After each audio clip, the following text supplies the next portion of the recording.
It's 12 minutes past the hour of 11 o'clock right here in the studios of Freedom FM, and we welcome you to the very first edition of the People's Choice.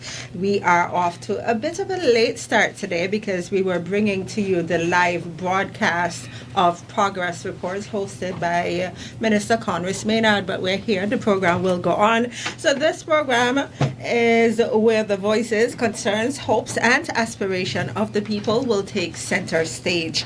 This is more than just another political program. It's a space for conversation, reflection, and engaging with the issues that matter most to the people of St. Kitts Nevis. Today we begin with a very special guest, one of the longest serving parliamentarians in the history of St. Kitts Nevis. He is the former Prime Minister of this federation. Throughout his decades in public life, he has been at the center of many defining moments in our nation's modern history, admired by his supporters for his intellect and leadership, and respected by many for his resilience and experience. He remains an influential voice in national affairs. This morning, our guest is none other than Dr. the Honorable Timothy Harris. Welcome, Dr. Harris. Thank you very much, Jamie, for having me. How are you this morning? I'm fine. It's good to be back at Freedom Radio. It is a pleasure being here. So this morning we are going to talk a little bit beyond the headlines and the political speeches. We are going to talk about the man behind politics, his upbringing, his journey, his triumphs and challenges, his vision for St. Kitts Nevis, and perhaps most importantly, why after so many years in public life, he still believes in serving the people of this nation.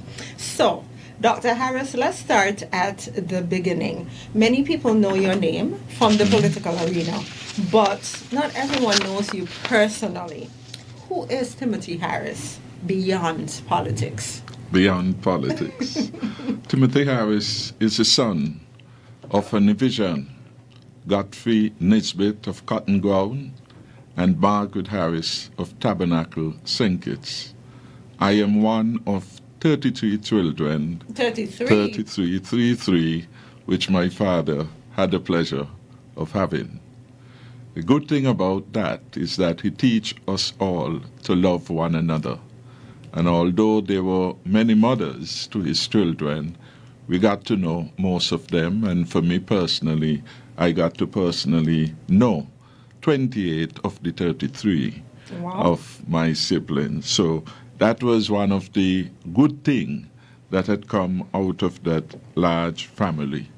I grew up in Tabernacle, an interconnected community, and at that time, way back then, we all had a lot of fun growing up in the community, doing similar things, playing cricket, playing football, drafts. In the weekend, we would go to Nico's, we would call it Nico's Strand, as it were, to play jukebox. And so life then was simple, and we were simple people, enjoying nature in Tabernacle and enjoying life as it was then. The circumstances of my upbringing were humble, and I am humbled by that, really. We grew up from a large family, a single breadwinner for most of the time being my father, my mother being a housewife, and so on. And we all were able to get things to eat and drink. We were not really conscious about the theme of indigence, extreme poverty, because all around us were largely the same. I grew up having fun with my peers, being in groups with them, whether it was the Boys Brigades or other groups that were there, functioning the society, playing with them, and enjoying life with them. I am the father of 2 children, 2 girls, of adult age, and basically, at the core, I'm a humble person, love my country. I have an organized mind. I am committed to service, and public service has been the career path that perhaps by destiny has been mine to carry. I say by destiny because when I was growing up, I simply wanted to be a teacher. Well, why a teacher? I was fortunate all of my academic life, from the formative years of Miss One, preschool in Tabernacle, to primary, secondary, and post-secondary, to have had excellent teachers who motivated me to come to school. I wanted to go to school early because I wanted certain teachers to see me. I wanted to see teacher Miss Estelle, for example, and Miss Jordan, because in my childhood fantasy they had special eyes, and I wanted to go and see. And later on, I began to appreciate what many are taught when they do teacher education. The teacher is like the weather. You can make or break a student. Definitely. Critically important, the love, the care, the consideration beyond the arithmetic and the English that are being taught in our schools. So I had a fondness for seeing how teachers really taught, not just on the blackboard, but taught by their caring, their love and consideration. And I wanted to give back to my excellent teachers, of which there were so many, by becoming one of them. That did not eventuate in the way I would have liked. Certainly, latterly, I taught at the University of the West Indies, St. Augustine campus, tutoring in financial accounting and costs or management accounting as part of my broader venture into academic life, pursuing a PhD program funded through CEDA as part of a partnership with the University of the West Indies. So in the nutshell, basically, this is Dr. Harris, a guy who loves his country, who works hard, who is committed, but most of all, guided by love, forgiveness, and basically a commitment to serve people. Now, Dr. Harris, you spoke about that commitment to, wanting to serve people and wanting to become a teacher. But was there a defining moment that inspired you to enter public life? I would say there was not a single development, but a series of developments, some subtly hidden in my consciousness, that became alive at certain instances. So I grew up basically in a house. My father's house, I would say, was a political house. It was from my father's house that Ratcher came to have their public meeting in Tabernacle, whether it would be to gear up support, mobilize support for Labor Day or Election Day. So I come up knowing Ratcher and seeing this tall man, most often dressed in Defense Force fatigue, coming there, in stature, looming above everybody else, making his speech, and then he would exit. My father was the union shop steward, so he would take me along in his latter years, basically to take the minutes. And I go as a young chap into a session of adults and hearing them, largely sugar workers, speak of their grievances. I never met the word in my English class before, but my father kept saying, take note of the workers' grievances. And then later I come to appreciate these grievances were going to Massey's house. Come Union Convention, back there used to be, I think, in October. And the various units of the union will be submitting their issues. What were some of those grievances? It was sometimes that the workers, they did not get their boots because cutting cane was a risky business. They were exposed to the elements of the weather, or the machete or some useful implement was not provided in a timely way. And there were issues like those which were in my consciousness. Wow, I'm going to hear and to record the grievance of the worker. But at a higher level, I came to appreciate that the workers needed representation. The workers needed a stronger voice than themselves to be able to agitate and to bring the good things for them. So I think in my formative years, I saw politics, I saw trade unionism because it was up close. It was in my father's house. My mother wasn't politically active. And in fact, at the time, she or her parents, my grandparents, were of a different political persuasion. These events, I think, impacted me. In my secondary school, one of my teachers, Miss Petty of Otley, she's still alive, saw that I had certain talents, and she will always put me on very frequently to do the debates. We had debating in our class, Simeon Hughes, another student, Miss Hewlett, and so on. And she would put me on, and she would tell me things I didn't know, that I articulated well, that, I'm quiet, but she saw good in me. And I believe those things coming together, the consciousness, living in a political home, in education, seeing that I had certain talent, brought an awareness. But when did it peak? It peaked much later. In 1984, thereabout, I lost my job at the Social Security Board. A young man, just 19, was victimized. And it anchored in my mind the need for one to be independent, to have independent thoughts. And it resonated when I later read, none but ourselves can free our mind. None but ourselves. And I vow no one would ever control my mind. So these were the historical settings and frame that I think drew me to politics, but I was not yet fully politicized in thinking. That moment came, to tell the truth, way back in 1993 or thereabout 1992, So 93.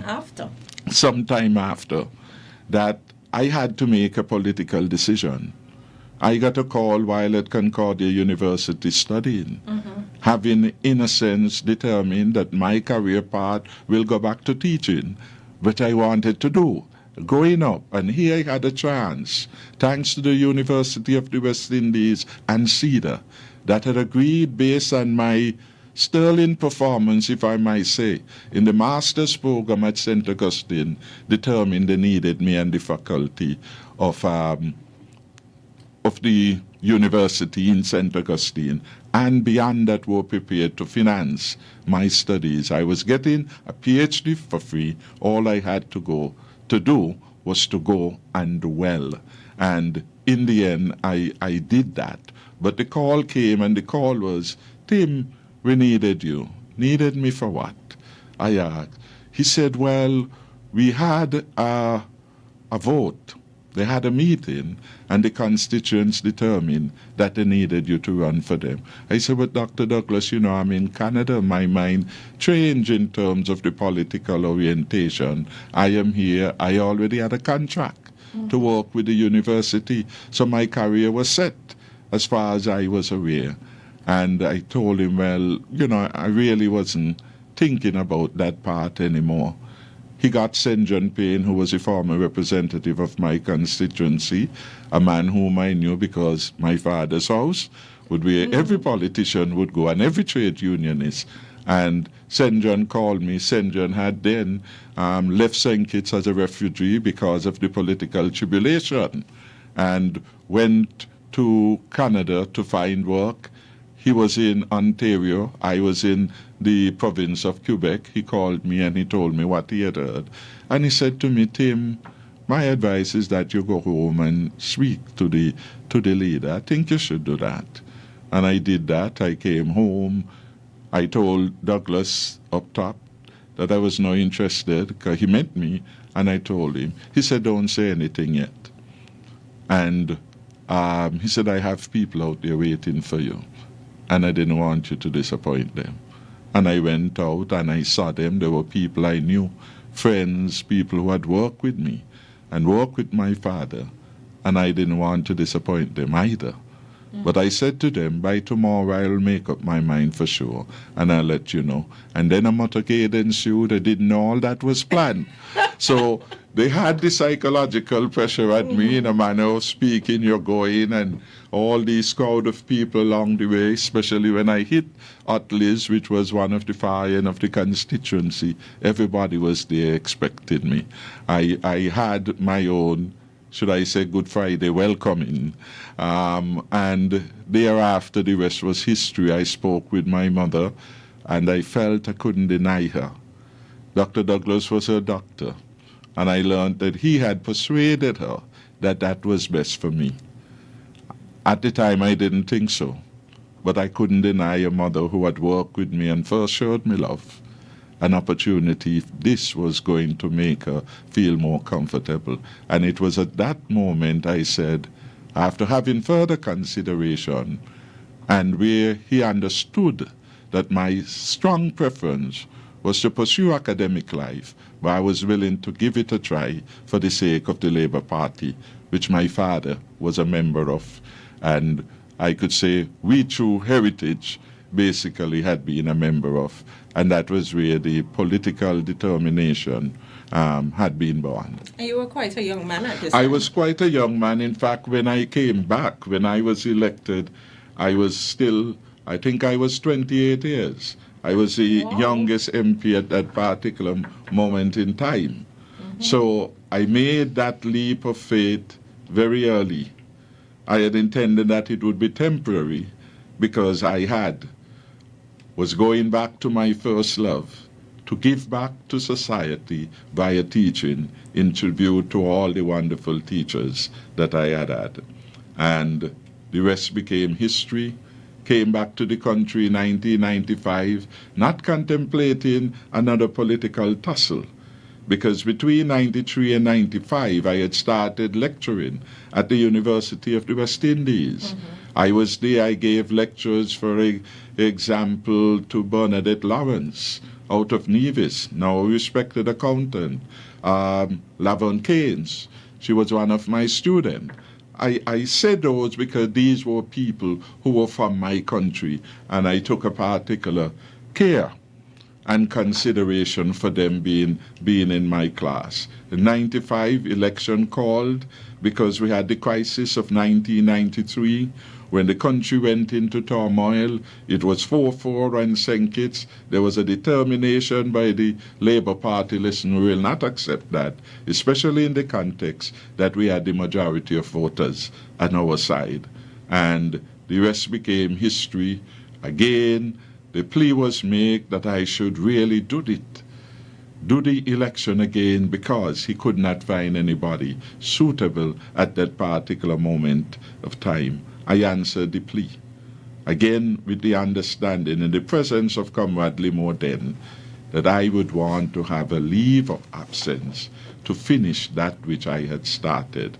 And that basically, I would say, was where the political journey, basically my commitment to it, at a representative level, as a candidate, etc., became crystallized. And thereafter, as if for destiny, things just took a particular part. I became more embedded within the political structure, was a new voice, a young voice at a particular moment in time, and some persons saw lots of talent and potential in me.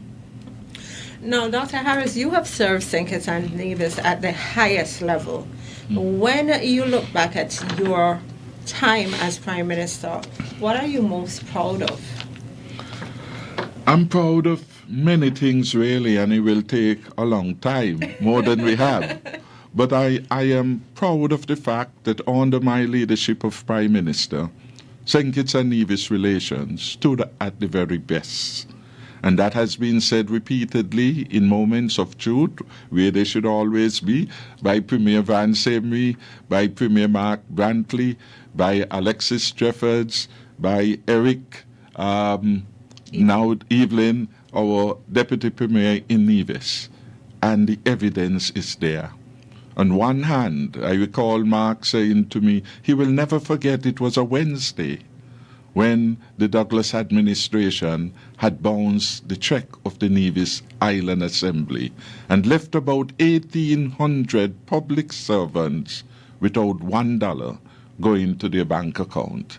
And that had created a chaos within the country. Vance Emery went to national radio, perhaps television too. The speech is there, and he basically spoke about the injustice and the hardship. The Prime Minister responded and said, well, you should have come to me early, and blah, blah, blah, blah, blah, and so on. But when you compare that significant moment in their lives with a bounce track to what happened on the Team Unity, the government, federal government, was consciously providing budgetary support to assist the NIA in meeting its normal responsibilities to the people of Nevis. And that happened in year one, in 2015, on the request of Premier Emery. He wrote me a letter. He said, you know, this is what we would want, and pay us monthly, because there's no need to send this lump sum. I mean, being a premier and being involved in government, he understands the flows, the highs and the lows of receipts into the treasury. And it was a pleasure, an immense pleasure to work with him, because he was a reasonable guy. And I come to depend upon his fount of wisdom.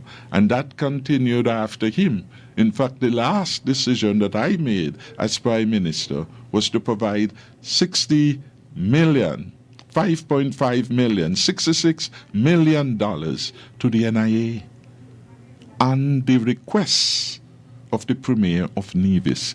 It was never a case of Timothy Harris being stingy or Timothy Harris. Each time the Premier of Nevis sent a letter, I gave consideration to it and made the necessary discussion in terms of the ability of the federal entity to go in particular directions with the financial secretary, who gave me advice, good advice, I would say, and we were able to have a livable arrangement. So the success of that for at least 7.5 years, coming from the vexatiousness that pervaded before that, to me was a pleasure for me.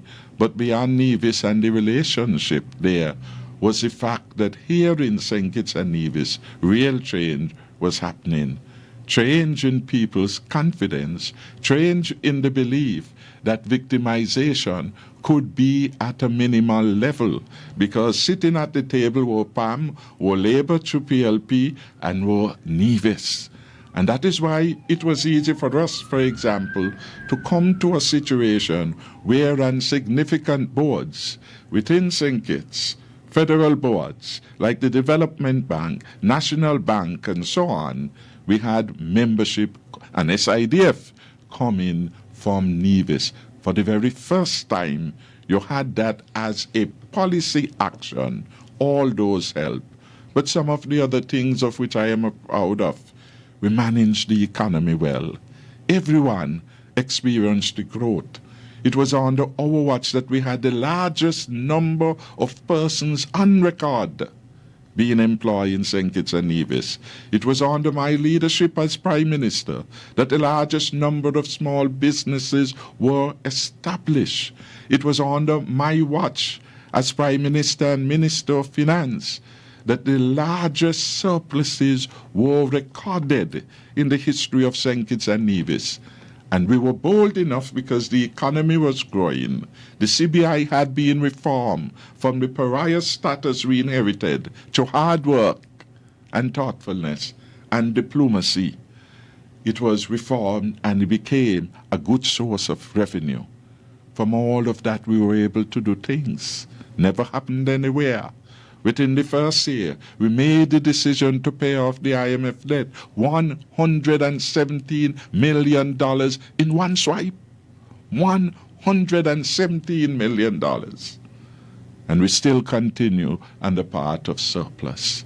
We took a decision in 2018 that the land for debt swap, which caused the fallout with the Douglas regime then, myself and Sam, the Vesting of Certain Lands Act, which was brought to the Parliament, etc., and create that stalemate, and was a turning point really in the politics of St. Kitts and Nevis.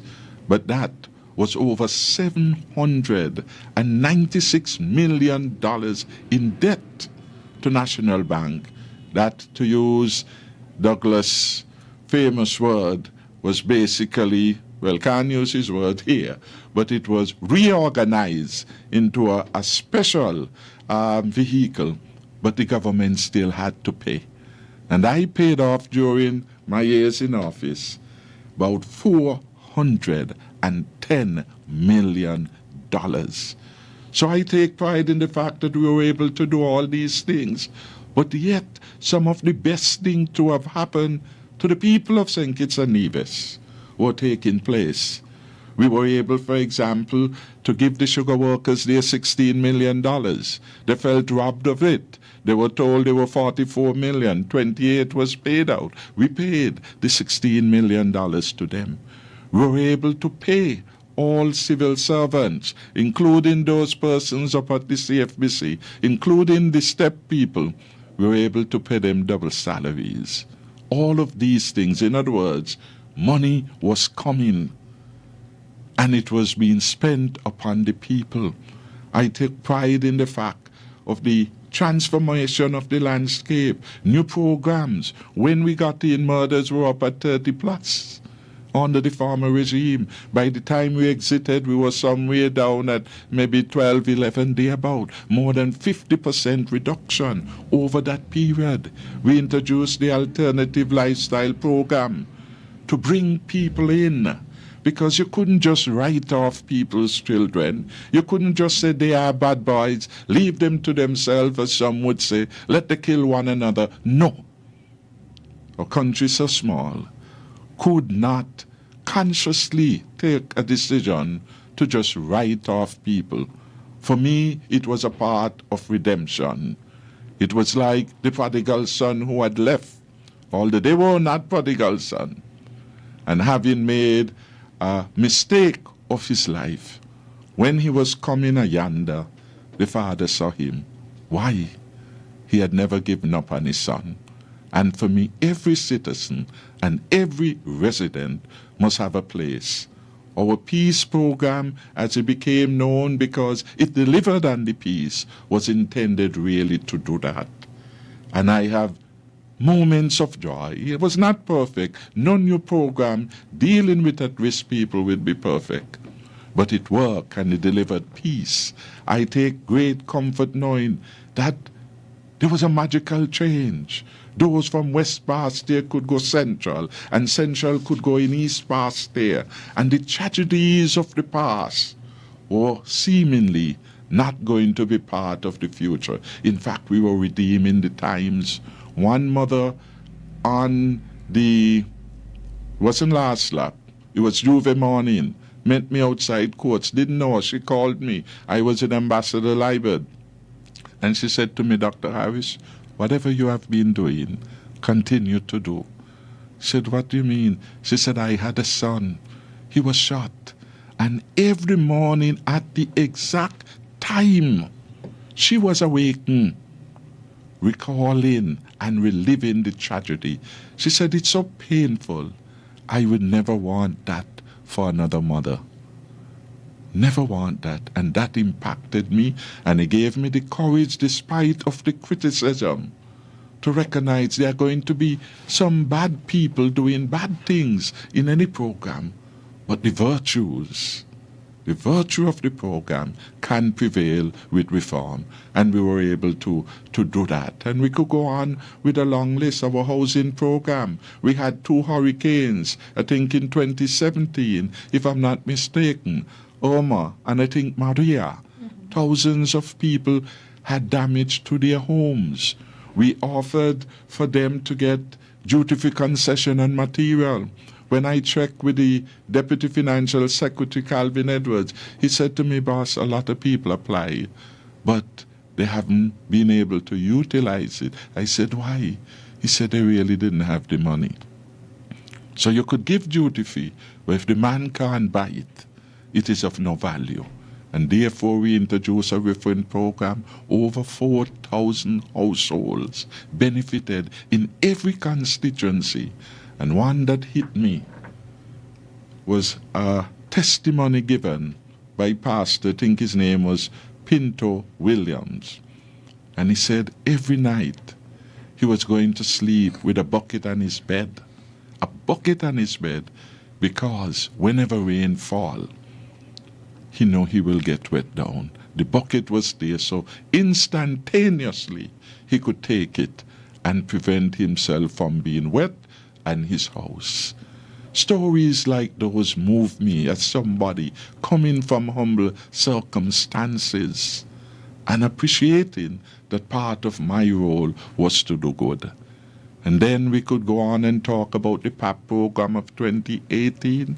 For the first time, we intervene with direct income support, $500 monthly, because we recognize, although we were having growth, although we were having record employment, still the gap, the monetary poverty gap, so to speak, was that on their income, a number of persons will still not be able to meet the essential items that should be in the household basket. And that $500 there did wonders. It was a tragic mistake that the new administration done to punish the people by withdrawing that $500 without consultation, without giving them advance notice so that could make adjustment. And it just created turmoil in the life of people. And many people, when I go to the market, in the supermarket, they said to me, "You take away my $500. Dr. Harris, I want it back. I want it back. Can you help me?" I said, "We will review it, because we have a plan to rebuild our country better and stronger. And these vulnerable and at-risk group are part of our society, and a leadership led by Dr. Harris, they will not be left behind. They will not be left behind. There will always be persons in society who require more from the government, and the government must so manage its resources wisely as we did to be able to respond in times of need, in time of unprecedented turmoil as we did in COVID. What were we able to do? $1,000. No country in Caribbean, in CARICOM, could have come with that amount. The smallest country was rising to the top. We introduced assistance for children with disabilities because we recognize the additional pressure for families with children with disabilities. We provide support because we heard the busmen complaining about the fewer passengers, and we gave them a stipend to indicate that we understood their particular plight. A government of compassion was what we led, and we were recognized internationally for the work that we had been doing. The IMF report spoke glowingly about our own achievement. We had the strongest fiscal house. And when I demitted office after COVID, when many countries were borrowing from IMF and other institutions to sustain life during COVID, I didn't have to borrow 1 cent.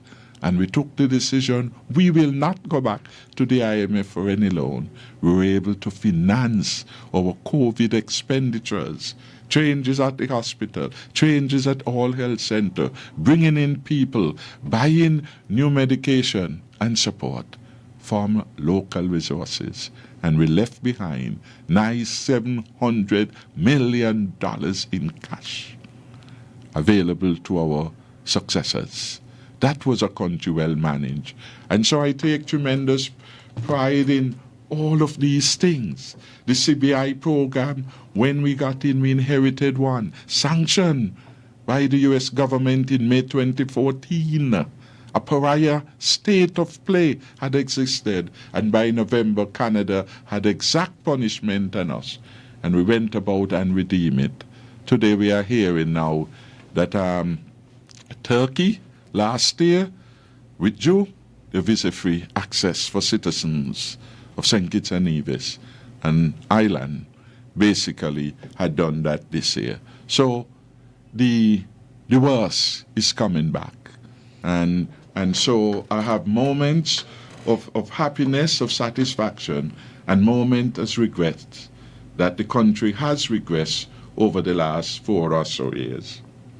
Okay, Dr. Harris, I'm happy that you spoke about the last 4 years, because I want to talk a little bit about the state of the nation today. The People's Labour Party has been doing community walkthroughs and town hall meetings across St. Kitts. When you speak with people, what are they telling you? Well, the biggest issue is one of disappointment in the way in which the country is going. And whether it expressed in lofty terms that the government is chaotic, or it is said simply Dr. Jew doesn't know what he's doing, the message really is the same.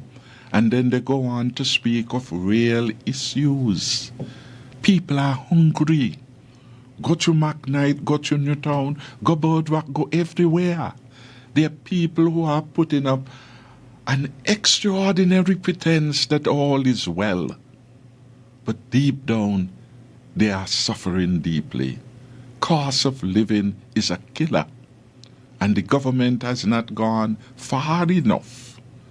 Nor is it open to ideas to help it to bring a better response to what is an excruciating pain coming from the cost of living. And the government itself is doing untold damage to our people, their financial health, etc.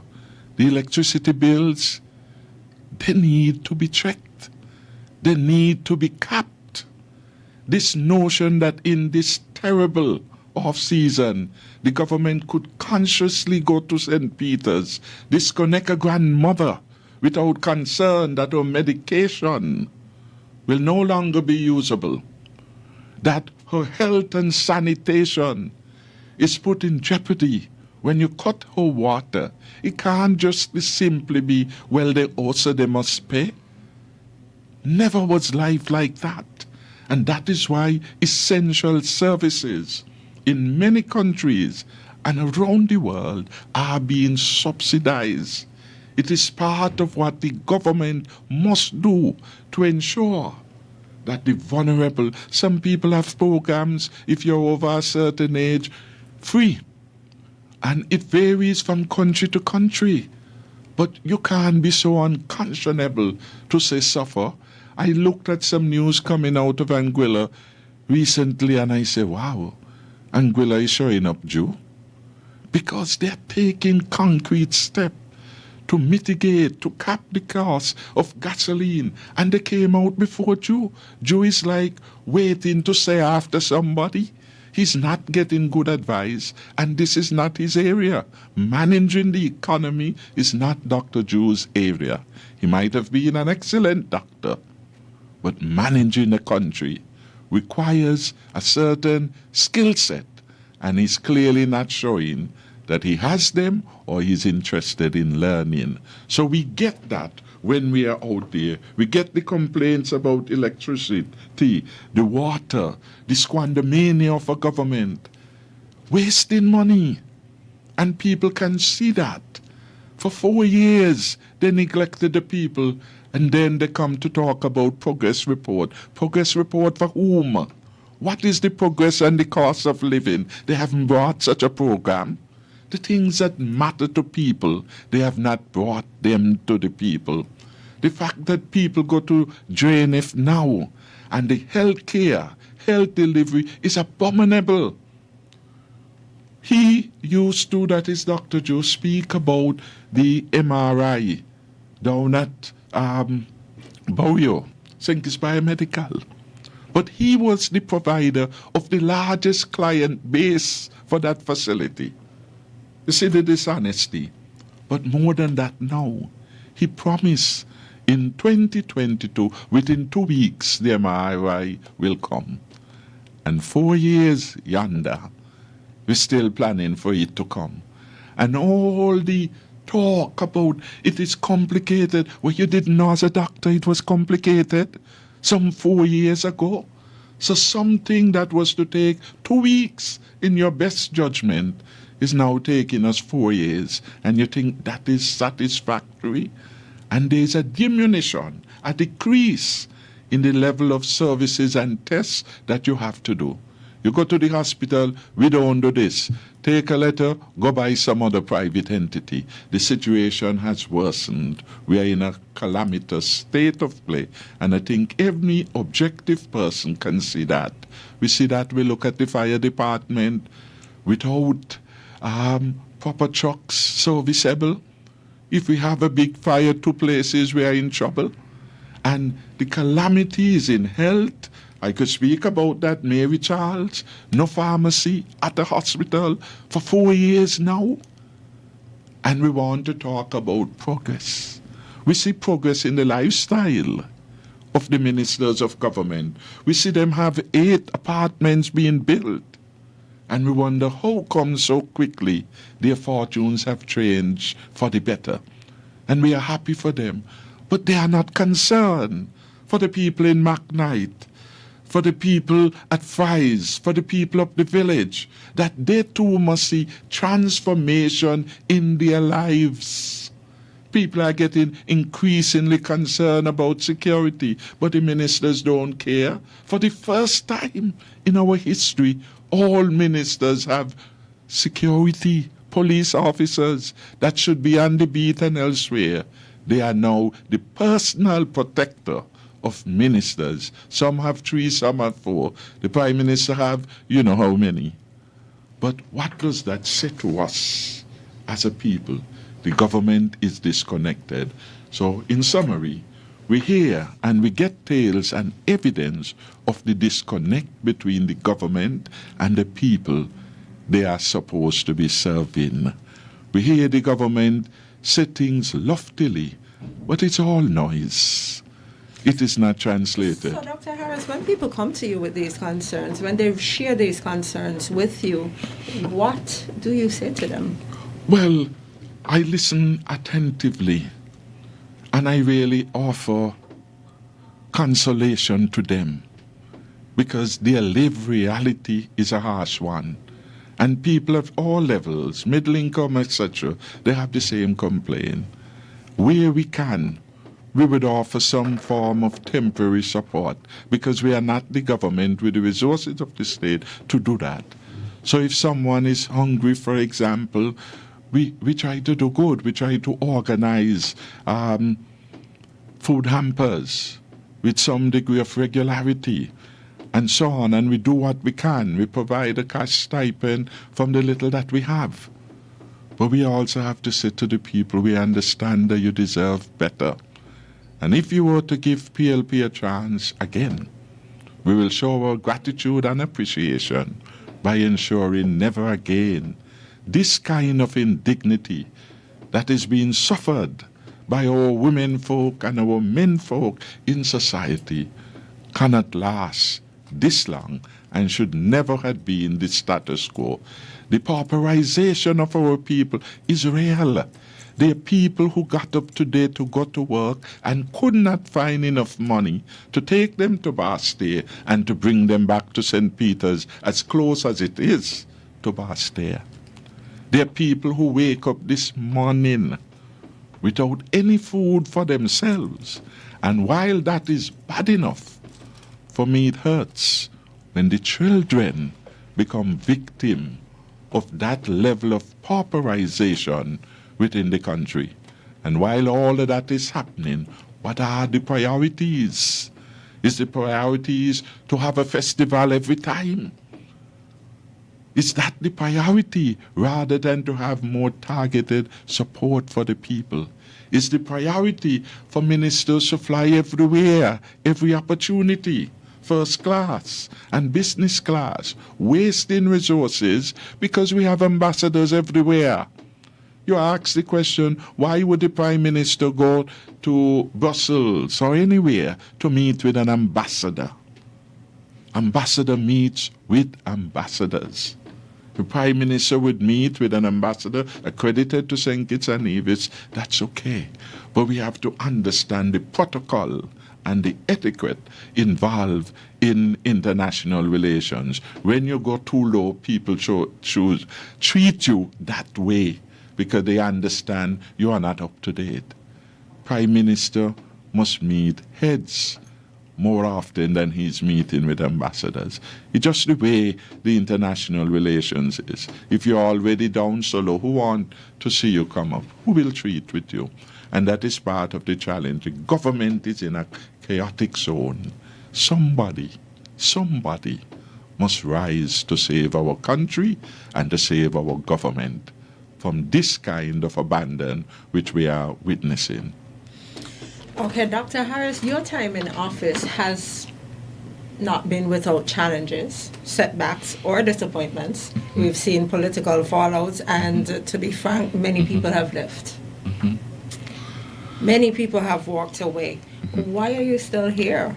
Why do you continue to fight? Well, first, I would take an objection. Many people have not walked away. Well, some. No, it's okay. A few has. Because who are the people who have walked away and what have they walked away from? You can count them on your hand. The majority of people are still professing they want back Timothy. They want back the People's Labour Party. And that is what is important. In a democracy, people come and people go. And we should respect their decision. We say when you're leaving, just keep the door open so the more people will come in. Respect your right to leave, but more will come. And so our foundation has always remained strong. And very quickly goes back to when I left the Labour Party. When I left the Labour Party, or Labour fired me, I went to my constituency, and all but one executive member was there. They are with me today, up to today. All but one person left. And I knew then that I was safe in the arms of Jesus and the people, in a manner of speaking, because it is these people who are the real foot soldiers delivering the victory.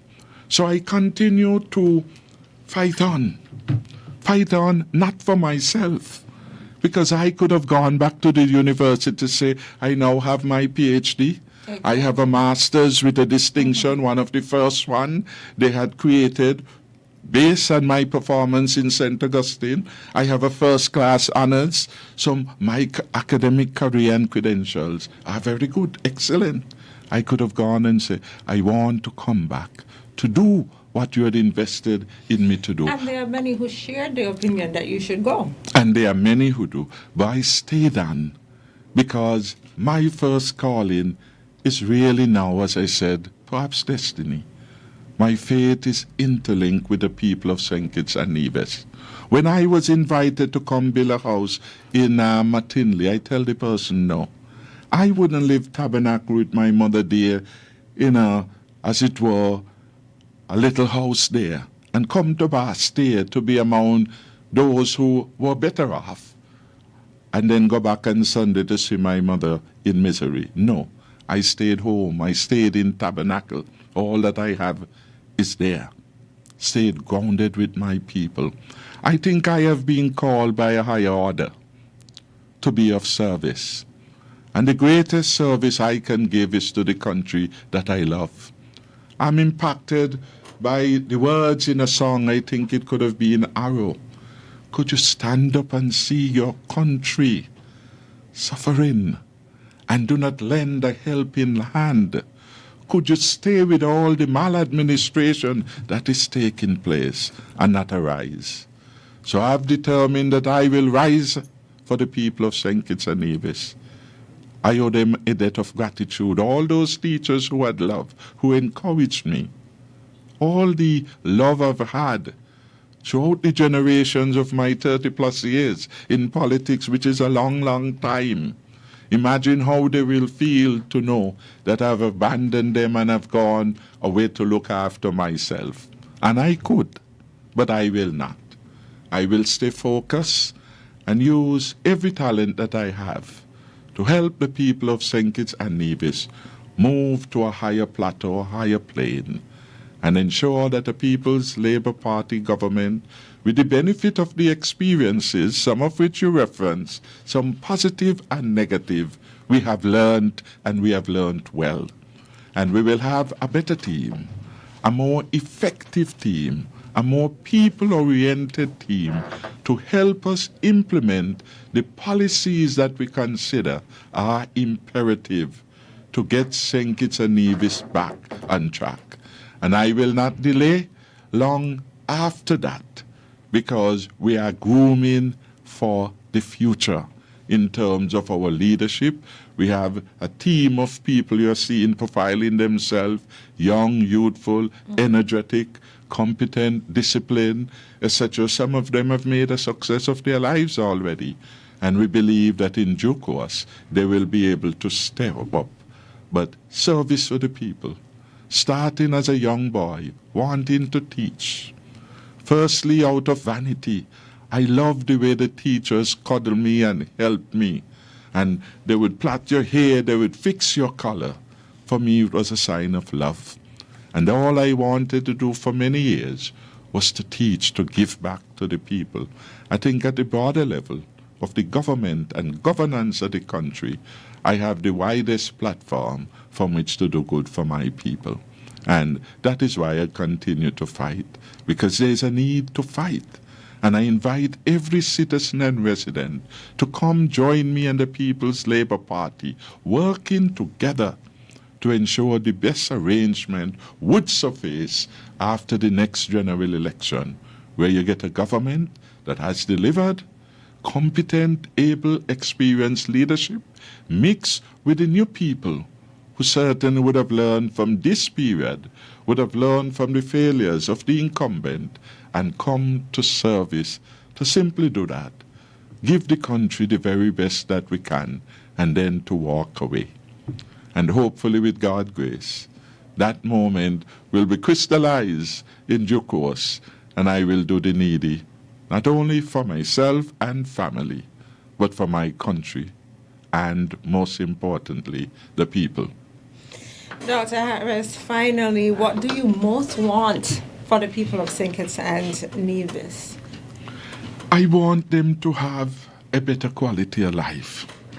The fight throughout all generations had been one of suffering and sufferation. And I remember from my West Indian history, at a particular moment, maybe 1831 or thereabout, in Jamaica, there was a problem with the governor. And a number of people wrote a petition to go to the Queen. And it was basically asking the magistrate to bring relief. The Queen's response was very terse. He said it's to themselves, by and large, I'm paraphrasing, that the people must look for their amelioration. I want to be part of this amelioration of the political system. Over years, we have tweaked it, and we need to go deeper in broadening democracy, the apparatus of democracy, the working of democracy in terms of freedom, real freedom to the people. The opportunities available to our locals in particular, in contrast to foreigners. Because while this matter of the electricity disconnection is a vexed one, look what you did, the government that he led. One foreign entity in Christopher Harbour was forgiven debts of over $100 million. When I was the Prime Minister, Christopher Harbour was not paying electricity. We cut them, and we demanded that they had to do an exchange of land, because land had value, which could be determined to, as it were, eradicate their debt. They continue when we exited to not pay their bills. What did the government do? Forgive them. Forgive them. Forgive them for loans they owed to National Bank. Forgive them for loans that they owed to the SIDF. Forgive them for loans that they owed to Social Security. Well, what would they owe Social Security for? Not paying people's contribution. So how you juxtapose that willingness to kneel before the foreign interests but yet you're sending people to debtor's court for not paying the same social security. We need justice. These are the things that all of us have to enjoy in the fight for. So I want really a good government, a better quality of life for the young person in McKnight, in Newtown, in Birdrock equal. Because there must be no discrimination, but the level of intervention of the government on behalf of the vulnerable and the poor and indigent now, which is an extreme case of poverty pervading our land, the government has to do more for those who need its support more. And a PLP administration will craft policies that allow us. Some of them are going to be very novel, and it will take time to sell them, but they're going to be urgent and necessary. I want the best for my country and for my people, and I'm willing to do, not just talk the talk, because this is what I'm saying to people when I meet, the government is bad, the government is this. Are you prepared to rise up? Are you prepared to be active in the cause? Because you just complain, it's not enough, man. If you're hurting, if your family is hurting, if your child has 13, 12 subjects, but yet can't find a job in the land of his or her birth, something is wrong with our economic growth, with our curriculum in the schools, and all of those things need to be revisited. A PLP administration will be able to do that very quickly. In fact, in our team of advisors now, we are identifying those critical areas for which the government has to intervene as a matter of urgency. Dr. Harris, any final words for our listeners this afternoon? Final words is one of thank you. Thank you to you for being a gracious host. Apologies to the people, to no fault of my own. You had a progress report that doesn't reflect progress in your life, unfortunately, but that is part of the radio commitment. But I am committed, as part of my continuing fight and service to the people, to come on this program as regular as time and the exigencies of my work will allow, to lend the benefit of my experience, honed over 32 years of public service, my experience, my knowledge of the way government should work, and basically just to be of service by giving advice and giving information and help set a standard and hold the government accountable. So I want to thank Freedom too. I would say when we were in government, we were very generous to Freedom Radio. Let the record say that. And in opposition, Freedom Radio has been supported by us. We continue an excellent relationship. I want to thank Juni Liebert. We go back many moons. When he had difficult days at church, when he was doing crime reporting, and there were uncomfortableness in the government regarding some of his statistics, regarding crime and so on, he would call me and we will speak. And I think he would say, in a sober moment, I offered advice. When he was brought in the government to assist in PR work, communication with the closure of the industry, I think he would have found me a solid source of support and advice. So we have a long relationship. They have been hiatus and so on in that. But I have tremendous respect for him, for his vision, for his commitment to democracy, and using Freedom Radio really to broaden awareness and participation by all across partisan lines. So thank you, Juni, and big up for that. And with that, we come to the end of the inaugural edition of The People's Choice. We thank our special guest, former Prime Minister, Dr. the Honorable Timothy Harris, for joining us this morning and sharing his thoughts, experiences, and vision for the Federation. And most importantly, we thank our listeners for making the program possible. Your voices matter. This is The People's Choice. Thank you, thank you, thank you. It's time to listen. It's time for The People's Choice. For the people, by the people, by the people, by the people. Every Tuesday, the choice of